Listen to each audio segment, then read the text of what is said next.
como funciona a pesquisa de preços para a inexigibilidade. Primeira coisa, a pesquisa de preço na inexigibilidade, e aí eu reputo que é uma das situações mais importantes da pesquisa de preço na inexigibilidade se durante a pesquisa de preço, no procedimento de inexigibilidade, você encontrar concorrentes para aquele serviço, isso está no texto da lei, tá, pessoal? Se você encontrou concorrência, se você verificou lá na pesquisa de preços a viabilidade da competição, então já não é inexigibilidade. Aí ou é dispensa por valor, ou é um pregão, é uma concorrência. Não é inexigibilidade. A inexigibilidade, ela, basicamente, a coisa principal da inexigibilidade, da inex para os íntimos, é não haver a competição. Inviabilidade de competição. A primeira coisa que a gente precisa entender é que a nova lei de licitações e contratos, ela traz, na 8.666 não existia isso, mas a 1433, ela traz coisas como, por exemplo, o artigo 6º, que traz toda uma relação de conceitos no artigo 6º. E ela traz, lá no artigo 18, ela traz especificações de como que é o ETP, depois ela tem ali termo de referência, ela tem um arcabouço dos artefatos, né? Essas peças agora vêm sido chamadas de artefatos. O ETP é um artefato, o TR é um artefato, o edital é um artefato, que seriam aquelas peças, né? O mundo jurídico chama de peças jurídicas. Na nova lei de licitações e contratos, essas peças, entre aspas, são chamadas de artefatos. Então, a nova lei de licitações e contratos, ela traz de uma forma muito especificada, esmiuçada, os artefatos. Em que pese, pessoal, a nova lei de licitações e contratos também trazer uma série de situações que precisam ser regulamentadas, e uma dessas situações é a pesquisa de preços.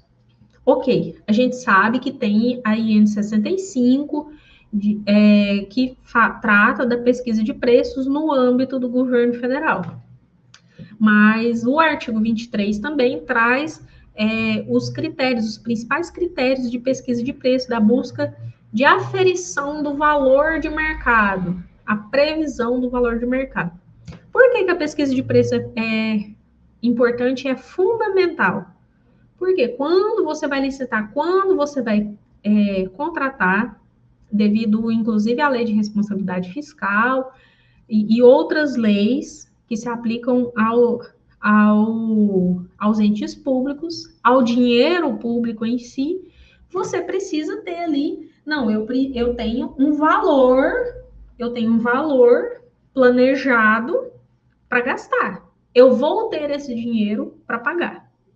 E a inexigibilidade, da mesma forma, você tem que ter um valor de mercado. Beleza, mas como você afere o valor de mercado quando você não vai pegar 3 orçamentos, no mínimo 3 orçamentos, você não vai fazer a cesta de preço com diversos fornecedores e você, caso você esbarre em outros fornecedores que façam o mesmo serviço, da mesma forma, ou ofertem o mesmo objeto da mesma forma, há a viabilidade de competição, e aí já não é inexigibilidade. Como que a gente faz isso? Eu sei, pessoal, que o procedimento de inexigibilidade, ele gera muita insegurança.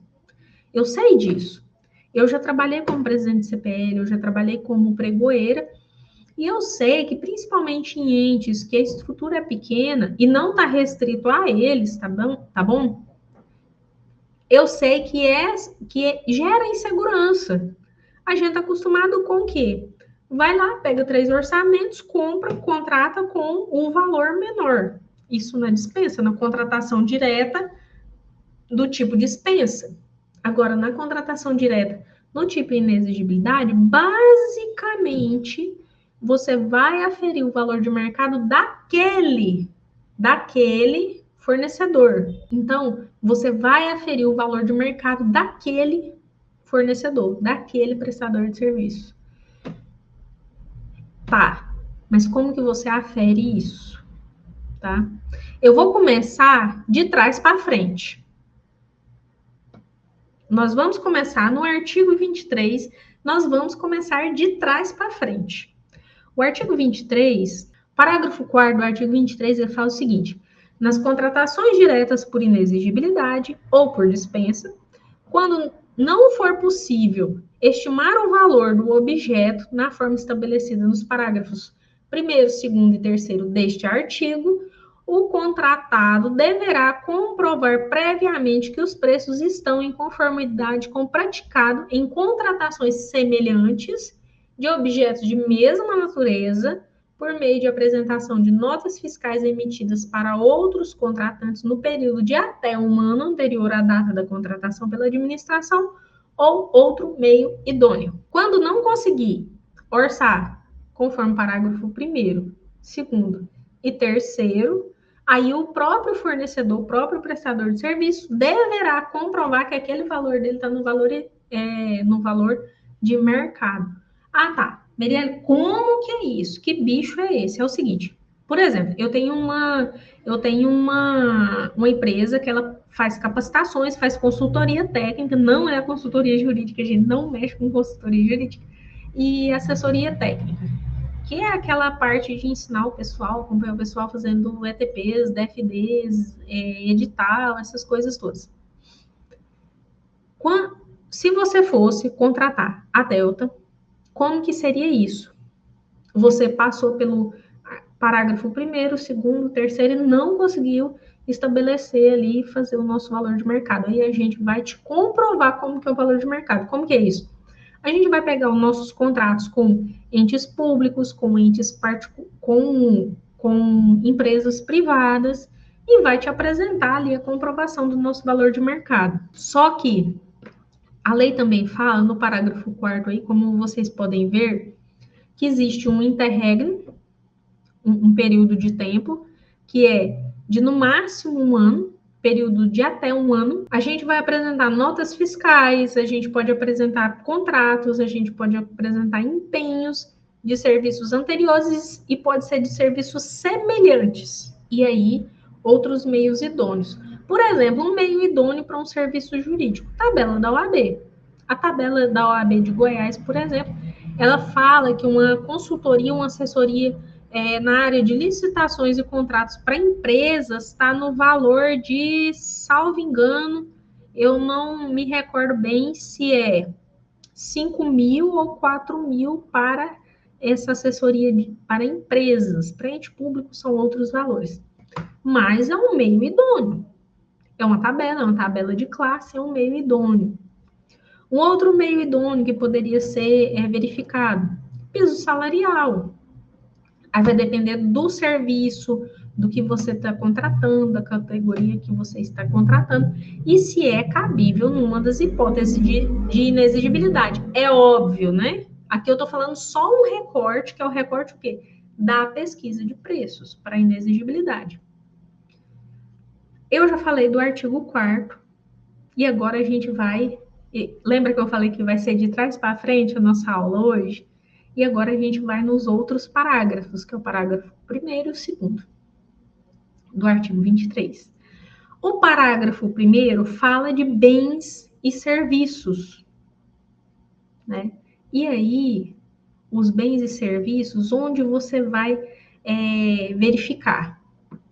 Quando é inexigibilidade, pessoal, inexigibilidade é a inviabilidade de competição. Logo, você vai contratar um determinado fornecedor ou um determinado prestador de serviço, ou você vai fazer um credenciamento.